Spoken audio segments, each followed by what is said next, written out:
Hey everyone, I hope you guys are doing well. So, as with most Goa plans, this was a last minute plan. We started off from Bengaluru at night, taking the NH 48. Via Tumkur, we reached Dharwad. From there on, we took the road towards Alnawar, and crossing the Tinai Ghat, we reached Goa. Now, since we were staying in Benoli, we thought that this is the most efficient route to take. We started off from Bengaluru at around 11 p.m. Now, at this time, we didn't find much traffic in the city, which is why it didn't take us long to reach Yashwantpur, where we filled our tank and we headed off towards Tumkur and started off our highway journey from here. The flyover at Yashwantpur is closed due to maintenance work, and we went from the road below. But since it was mostly empty, it didn't take us long to reach our first toll gate, and we headed off towards Tumkur.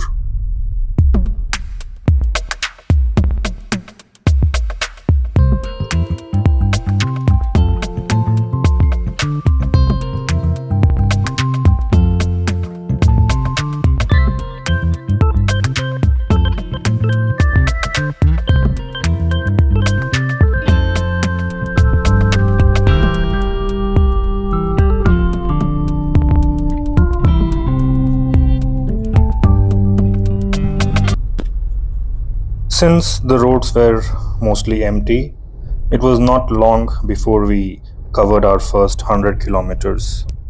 On checking the MID for mileage, we found that it showed a maximum range of 999 kilometers and an average of 20.7 kilometers to the liter, which truly took us by surprise.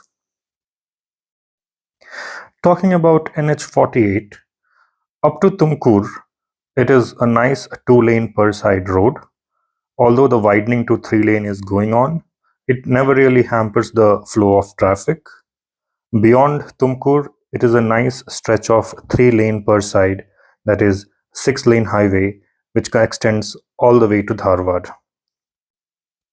Although the speed limit for this road was a maximum of 100 kilometers at certain places, you can really hold up a good average speed on these roads. We were cruising at around 80 to 90 kilometers per hour, and we didn't take long to cover the next 100 kilometers and went on to check the MID at 200 kilometers. At this point, the range was around 800 kilometers and the average dropped to around 19 kilometers to the liter. At around 72 kilometers per hour of average speed, we still found it to be pretty damn good. The traffic at night on this highway mainly consisted of truck and intercity buses, and most part of the highways, especially near the toll gate and the flyovers, are well lit, and in portions where there are no light, we found the headlight of the Scorpio-N to be more than adequate.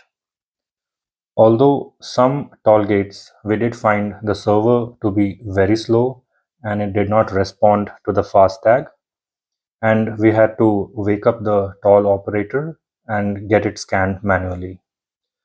At first, we thought there was something wrong with our FASTag, but this just happened with 2 consecutive toll gates, and then on, it was fine.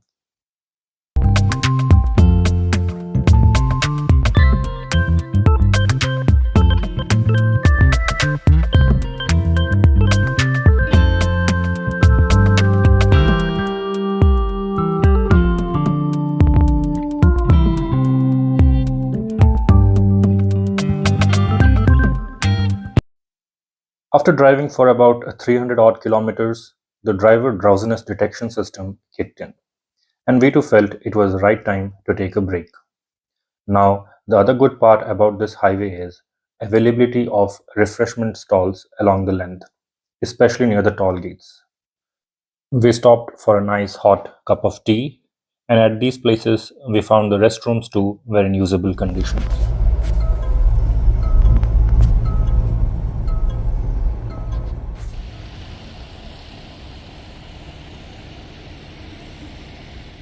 On hitting the road again, it was not long before we covered the 400-kilometer mark. And on checking the MID, we found that it was displaying an average of 19.4 kilometers to the liter, which truly was amazing. And on seeing the fuel gauge, we saw that it still had more than half of the fuel remaining in the tank. Hats off to Mahindra for tuning the engine for both power and efficiency.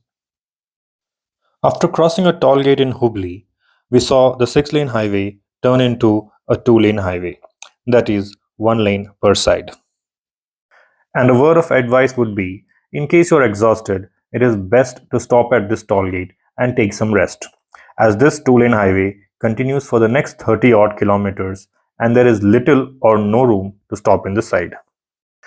Also, it's best to stay a little more sharper than usual on these roads, as overtaking here requires a bit of patience and we did see a lot of drivers overtaking recklessly.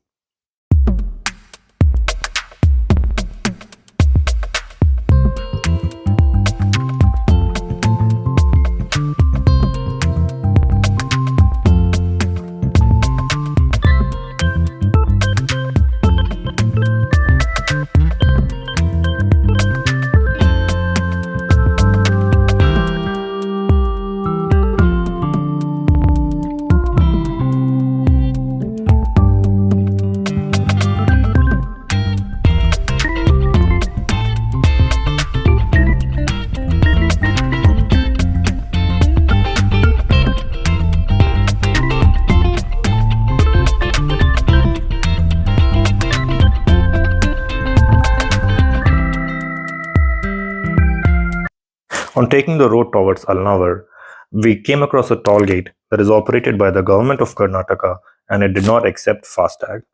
The toll here is 55 rupees. This stretch of road had some bad stretches and a lot of speed breakers and a couple of railway crossings. Well, in our opinion, to make up for that, this road is very beautiful, especially during the early morning that we were driving here, as it crosses through a reserve forest.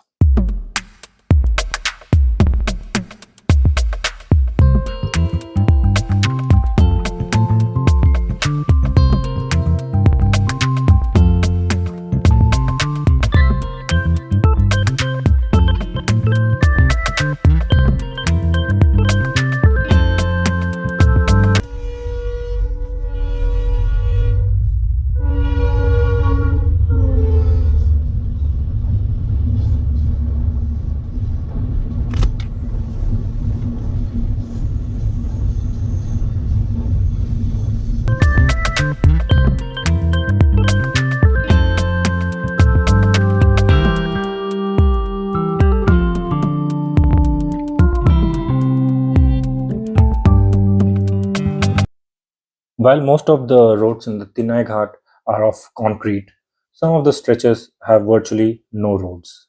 Well, it's more of a statement and less of a problem if you're driving the Scorpio-N. But due to this, it took us some time to cross the 500-kilometer mark. And on checking the MID, the average dropped to 18.3 kilometers to the liter. This was expected as we could no longer hold constant speeds like we did on the highway.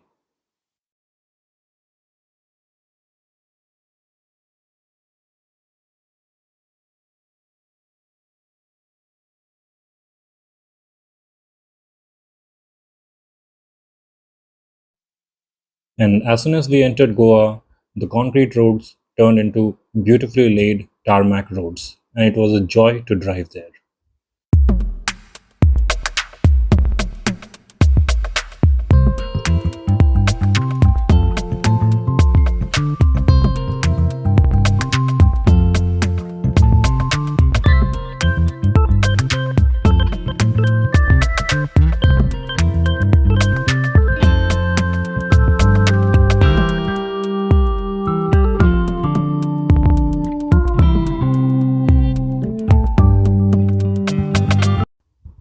While the Scorpio-N performed brilliantly throughout this trip and we reached Goa comfortably, there was one small niggle which we faced later that day. There was an issue with the 4Explore 4x4 system.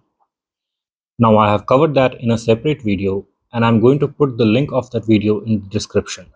Do check it out. And if you've enjoyed this Bangalore to Goa travelogue, do consider subscribing to this channel for more such content and make sure to hit the like button.